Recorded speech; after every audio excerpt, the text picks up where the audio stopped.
Let's have a look into the world of beliefs. Now, this is a huge area and it's one where there's not many definitive answers. It's much more of an art than it is a science. But let's have a delve into it and let's scratch the surface a little bit. It's often very easy to spot limiting beliefs in other people just by the words that they use, by the things that they say. But it can be a lot more difficult to recognise them in ourselves. When we do spot unhelpful beliefs in other people, it's very natural to want to help them. But sometimes, and actually I should probably say most of the time, our best intentions can actually have the opposite of our desired effect. Here's an example that's based on a real life conversation that I heard. I hate the way that I look. Don't be silly, you look fine. No, I don't, I'm ugly. Every time I look in the mirror, I can see how ugly I am. That's not true. The first person interrupts and says, yes, it is true. I'm ugly. I've always been ugly. I see photographs of myself when I was a little girl. I had this big weird shaped head and I had sticky out teeth. I've always been ugly. Now that's not the exact conversation, it's more of a paraphrase of it. But most of us have recognised that type of conversation. Most of us will even have taken part in them. And it's not necessarily just about the way people look either. What about this? I can't sing.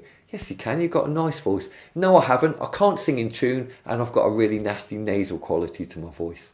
Here's a simple fact about beliefs. If we disagree with somebody's belief, they will defend it. And the more that they defend it, the stronger the belief becomes. It's all about points of view and opinions. I can't sing. Yes, you can. No, I can't. Yes, you can. No, I can't. It's your opinion and their opinion. And they will take their opinion over yours every single day of the week. So remember, the more that you disagree and argue with their point of view, the more that they will defend it. The more that they defend their point of view, the stronger it will become. So although we set out by trying to help them, we're actually doing them a disservice and we're helping them to strengthen that belief that's not helpful to them. So what exactly is a belief? Well, there's lots of ways that we could talk about this, and there's lots of ways we could describe it that would all be true, but none of them would be complete because it's such a big area. So let me take a very simplistic view of it. First of all, let's define what a fact is. A fact is something that cannot be argued with. I have a pen. That's a fact. You can't argue with that.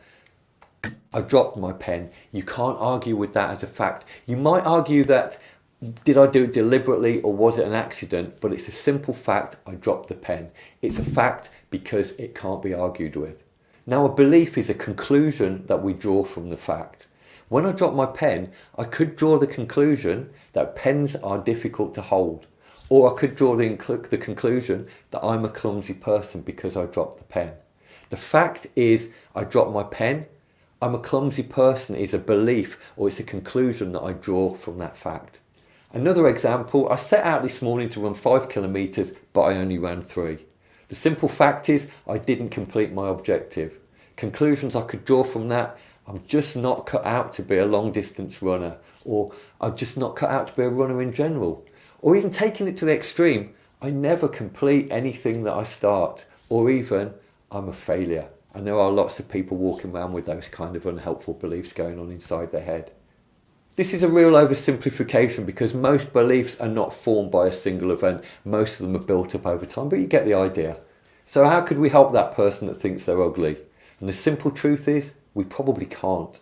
If they've been building up that program for 10, 20, 30, 40, 50 years, it's probably even quite arrogant of us to think that just by telling them the opposite, they're going to suddenly undo all of those years of programming. It's just not going to happen. They're as likely to believe us if we give them an apple and tell them it's an orange. When a belief becomes that strong, it actually becomes like a fact to them.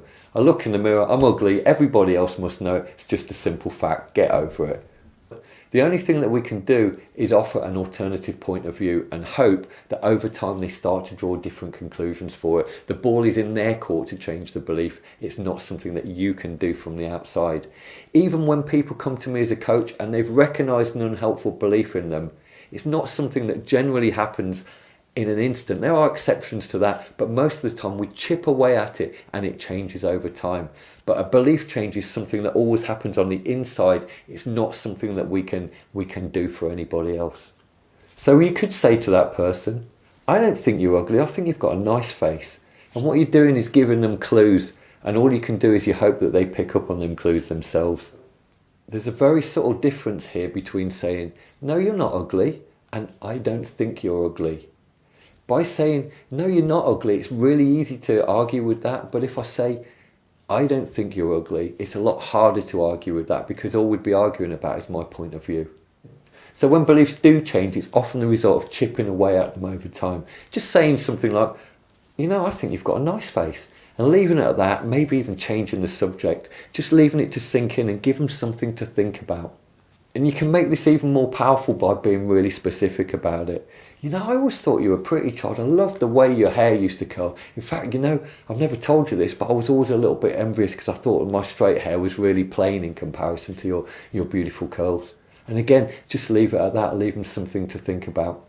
The thing that's really important here is you've got to be sincere with it, because people spot insincerity a mile away. So how do we change our own beliefs? And that's $1 million question. It's another can of worms, another big subject, and maybe it's the subject of a future video. But the takeaway for today, the thing to remember for today, is when somebody believes something strongly, if you argue with them, they will defend that belief. And the more that they defend that belief, the stronger it becomes.